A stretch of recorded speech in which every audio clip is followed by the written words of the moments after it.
कल तक जो लोग टीवी स्टूडियो और यूट्यूब कैमरों के सामने खड़े होकर बटोगे तो कटोगे, हिंदू खतरे में है, एक रहेंगे तो सेफ रहेंगे के नारे लगा रहे थे, आज वही लोग यूजीसी एक्ट 2026 का विरोध करते दिखाई दे रहे हैं। तमाम सारे पत्रकार, इन चेहरों को देखिए, एक एक की हवा टाइट करूंगा आज कि किस तरीके से आपको बेवकूफ बनाते हैं। वजह कोई रहस्य नहीं है, सरकार ने साफ कह दिया है कि अब कॉलेज, यूनिवर्सिटी, हॉस्टल और क्लासरूम में एससी, एसटी, ओबीसी, ईडब्ल्यूएस और दिव्यांग छात्रों के साथ भेदभाव अपराध माना जाएगा। सभी वर्गों को लिया गया है और अब बस यही से तथाकथित न्यूट्रल पत्रकारों की बेचैनी शुरू हो गई।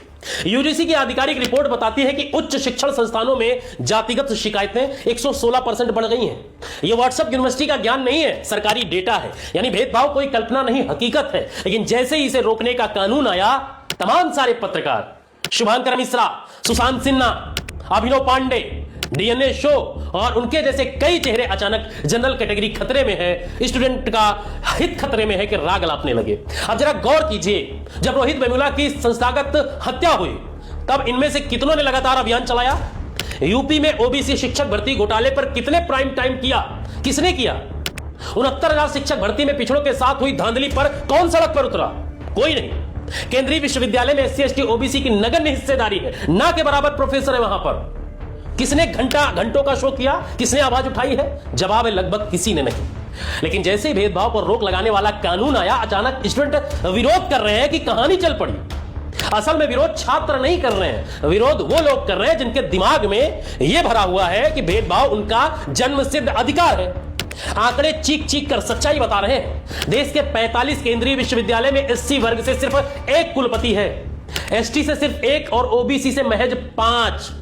याद रखिए, एससी से एक कुलपति, एसटी से एक, ओबीसी से 5, बाकी सब ही एक ही सामाजिक वर्ग से हैं। इसे संयोग कहा जाएगा, जातिगत वर्चस्व कहा जाएगा या कुछ और? प्रोफेसर पदों में एसटी के 83%, ओबीसी के 80 और एससी के 64% पद खाली पड़े हैं। एसोसिएट प्रोफेसर में एसटी के 65%, ओबीसी के 69% और एससी के 51% पद रिक्त हैं। लेकिन इसे भी मेरिट का नाम दे दिया जाता है। असल में यह नॉट फाउंड सुटेबल नहीं है, नॉट फाउंड सवर्ण चल रहा है। और यही वो सच्चाई है जिसे यूजीसी एक्ट 2026 छू रहा है और इसीलिए शोर मच रहा है। शुभांकर मिश्रा जैसे पत्रकार इसे सवर्ण विरोधी कानून बता रहे हैं। लेकिन सवाल यह है कि जब ईडब्ल्यूएस लागू हुआ था तब ये लोग कहां थे? तब क्यों किसी को संविधान याद नहीं आया? तब क्यों जनरल गरीब है का आंदोलन नहीं चला? क्यों ईडब्ल्यूएस के वर्चस्व को खतरा नहीं था? सिर्फ हिस्सेदारी बढ़ी थी। आज पहली बार शिक्षा संस्थानों में साफ दिखा है कि एससी, एसटी, ओबीसी छात्रों या ईडब्ल्यूएस के साथ भेदभाव अपराध होगा। और तभी अचानक हिंदू गायब हो गया, उसकी जगह ब्राह्मण खतरे में है, ठाकुर खतरे में है, सवर्ण खतरे में है आ गया। मतलब कल तक हिंदू एकता थी, आज सिर्फ जातियां बची हैं। कल तक हमें और आपको हिंदू बनाने की बात करने वाले, जात पात की करो विदाई करने वाले, आज ठाकुर, ब्राह्मण, सवर्ण पर आ गए। ध्यान देने वाली बात यह भी है कि इस कानून का विरोध कोई मुसलमान नहीं कर रहा, विरोध वही कर रहे हैं जो कल तक आपको हिंदू खतरे में कहकर लड़वा रहे थे। साफ है, हिंदू इनके लिए धर्म नहीं, एक चुनावी औजार है। संविधान का आर्टिकल 17 साफ कहता है कि छुआछूत अपराध है। आर्टिकल 14 बराबरी की गारंटी देता है। आर्टिकल 15 भेदभाव पर रोक लगाता है। फिर भी विरोध हो रहा है क्योंकि लड़ाई बराबरी की नहीं, वर्चस्व की है। अब ये लोग डर दिखा रहे हैं कि कानून का दुरुपयोग होगा। सवाल सीधा है, क्या दुरुपयोग की आशंका के नाम पर भेदभाव को वैध छोड़ दिया जाए? क्या इसलिए कानून ना बने क्योंकि कोई गलत इस्तेमाल कर सकता है? अगर यही तर्क मान लें तो आपको मैं उदाहरण दे सकता हूं। आईपीसी भी खत्म कर देनी चाहिए। हाँ, यह सच है कि हर कानून के साथ सेफगार्ड जरूरी है। झूठी शिकायतों पर कार्रवाई होनी चाहिए, जांच निष्पक्ष होनी चाहिए। लेकिन यह कहना इसलिए गलत है कि ओबीसी, एससी, एसटी का जो कानून आया इसका दुरुपयोग होगा। तो किस कानून का दुरुपयोग नहीं हो रहा है? हर चीज में एक नियम होते हैं, कानून और कायदे होते हैं। विष्णु तिवारी जैसे मामलों का हवाला देकर पूरे वंचित समाज को कटघरे में खड़ा करना मानसिकता है जो मंडल कमीशन के समय थी।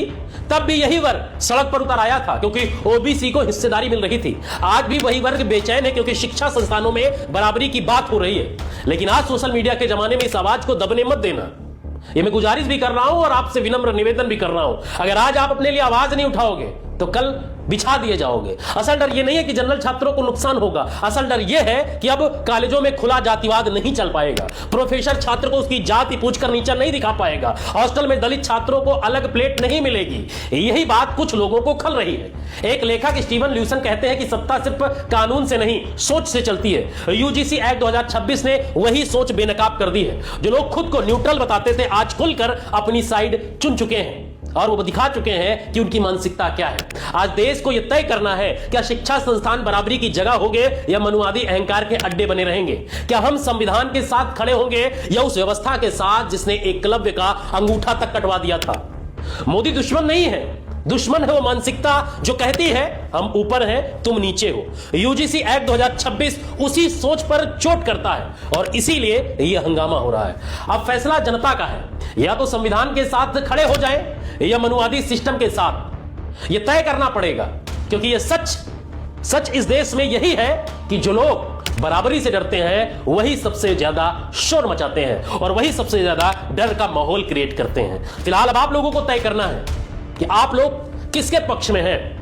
इसलिए अपनी राय जरूर दें और वीडियो को शेयर करें, क्योंकि जो मंडल कमीशन के समय हुआ था वैसा ना हो, इसीलिए आवाज बने। वीडियो को शेयर करें और ज्यादा से ज्यादा वीडियो रिपोस्ट करें और अपनी आवाज लिखें।